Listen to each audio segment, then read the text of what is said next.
नमस्कार। आज हामी एउटा निकै चासोको विषयमा कुरा गर्दैछौँ। दैलेखको जलजले क्षेत्रमा होइन ठूलो मात्रामा मिथेन ग्यास भेटिएको पुष्टि भएछ। हामीसँग यसमा एउटा स्रोत छ र आज हामी यही स्रोतलाई केलाएर यो खोज कतिको महत्त्वपूर्ण हो अनि यसलाई प्रयोगमा ल्याउन सकिने अवस्था कस्तो छ भनेर अलिक गहिरिएर बुझ्ने कोसिस गर्छौँ। सुरुमै एउटा कुरा आइहाल्यो नि, प्रधानमन्त्रीले त आउँदो आर्थिक वर्षभित्रै व्यावसायिक उत्पादनै सुरु गर्ने रे अनि मङ्सिरभित्र परीक्षण उत्पादन। सुन्दा त निकै छिटो जस्तो लाग्यो। यसले आशा त जगाउँछ, तर के यो साँच्चै यति छिटो होला त? स्रोतले के भन्छ त्यता लागौँ है।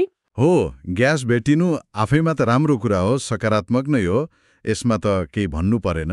तर हामीले हेरेको स्रोतमा होइन, केही ऊर्जा क्षेत्रका जानकारहरूको विचार पनि राखिएको छ।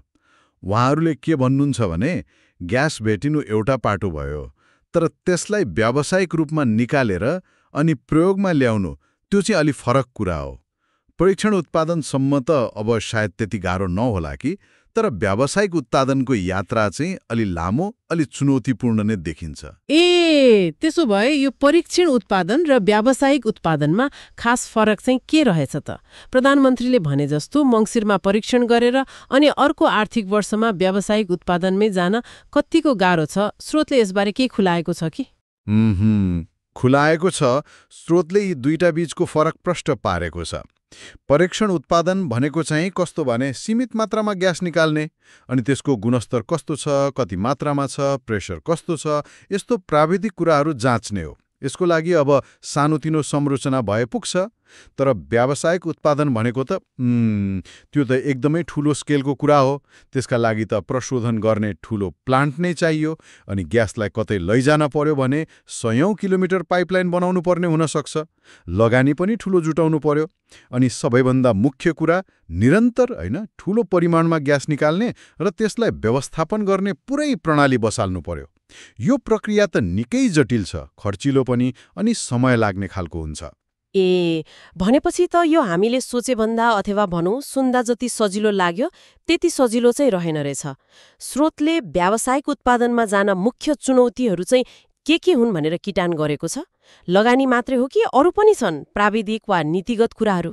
हजुर, सामग्रीमा केही प्रमुख चुनौतीहरू देखाइएको छ। पहिलो त पूर्वाधार नै हो। प्रशोधन प्लान्ट बनाउने, पाइपलाइन बनाउने हाम्रो जस्तो देशको भौगोलिक अवस्थामा यो सजिलो छैन, लगानी पनि धेरै लाग्छ। दोस्रो, अब अर्बौंको लगानी चाहिने देखिन्छ, त्यो कसरी जुटाउने, यो ठूलो प्रश्न छ। तेस्रो, यस्तो परियोजनामा त वातावरणीय प्रभाव मूल्याङ्कन EIA भन्छ नि, त्यो गर्नुपर्छ। त्यसको स्वीकृति प्रक्रिया पनि लामो हुन सक्छ। चौथो, दक्ष जनशक्ति चाहियो, प्राविधिक ज्ञान चाहियो, व्यवस्थापन गर्ने क्षमता चाहियो। यी सबै कुराहरू, यी चरणहरू पूरा नगरी व्यावसायिक उत्पादन सुरु गर्न लगभग असम्भव जस्तै हो भन्ने खालको विश्लेषण छ स्रोतमा। यो त निकै विचार गर्नुपर्ने कुरा रहेछ। एकातिर देशलाई ऊर्जा चाहिएको छ होइन, आफ्नै स्रोत प्रयोग गर्न पाए हुन्थ्यो भन्ने चाहना पनि छ। अर्कोतिर यति धेरै व्यावहारिक अडचनहरू पनि रहेछन्। प्रधानमन्त्रीको घोषणालाई राजनीतिक इच्छा मात्रै मान्ने कि यसले प्रक्रियालाई अलि छिटो गर्न केही दबाव पो सिर्जना गर्ला कि? स्रोतमा प्रस्तुत विचारहरू हेर्दा चाहिँ जानकारहरूले प्रधानमन्त्रीको घोषणालाई सकारात्मक नै मानेका छन्। पहल त हो, तर उहाँहरूले यथार्थपरक हुनुपर्छ भनेर जोड दिनुभएको छ। राजनीतिक इच्छा शक्तिले पक्कै पनि अलिकति गति त देला प्रक्रियालाई, जस्तो नीतिगत निर्णय छिटो होला, लगानीको वातावरण बनाउन पहल होला। तर प्राविधिक कामहरू, पूर्वाधारका कामहरू ती त रातारात हुने कुरा भएनन्। उहाँहरूको निष्कर्ष कस्तो छ भने परीक्षण उत्पादन निर्धारित समयमा हुन सक्छ, तर व्यावसायिक उत्पादनको लागि जुन स्रोतले देखाएका चरणहरू छन् नि, ती पार गर्न केही वर्ष लाग्न स्वाभाविक हो।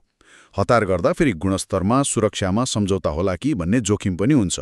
त्यसो भए अब निष्कर्षमा के भन्न सकिएला त? दैलेखमा महत्त्वपूर्ण ग्यास स्रोत छ भन्ने पुष्टि हुनु त पक्कै पनि देशको लागि ठूलो सम्भावना भयो। तर प्रधानमन्त्रीले देख्नु भएको सपना अथवा त्यो लक्ष्य र विज्ञहरूले औल्याएको यथार्थ बीच कम्तीमा समयको हिसाबले अलि ठूलै खाडल देखियो है। हो, मूल कुरा त्यही नै हो। स्रोत पुष्टि हुनु महत्त्वपूर्ण छ, यसले आशा जगाउँछ। तर स्रोतको आधारमा भन्दा तुरुन्तै व्यावसायिक उत्पादन सुरु भइहाल्छ भन्नेमा चाहिँ जानकारहरू ढुक्क छैनन्। उहाँहरूले केमा जोड दिनुभएको छ भने यो स्रोतलाई साँच्चै राष्ट्रिय लाभमा बदल्नलाई स्पष्ट योजना चाहियो, धैर्य चाहियो, पर्याप्त लगानी अनि कुशल कार्यान्वयन पनि चाहियो। परीक्षण उत्पादन र व्यावसायिक उत्पादनलाई एउटै डालोमा हाल्नु भएन। यो छलफलले एउटा महत्त्वपूर्ण प्रश्न पनि उब्ज्याएको छ जसले हामीलाई अलि भविष्यतिर सोच्न बाध्य बनायो। यो दैलेखको ग्यास स्रोतलाई हैन कागजको पुष्टिबाट निकालेर वास्तवमै जनताको भान्सासम्म वा उद्योगसम्म पुर्याउन अनि देशले यसबाट लाभ लिन अबका दिनमा कस्ता ठोस व्यावहारिक कदमहरू चाल्नु पर्ला? यो यात्रालाई सबभन्दा बढी प्रभाव पार्ने तत्त्व के होला? लगानी, प्रविधि, सरकारी नीति कि अरू केही? यसमा विचार गरिरहनु पर्ने देखियो।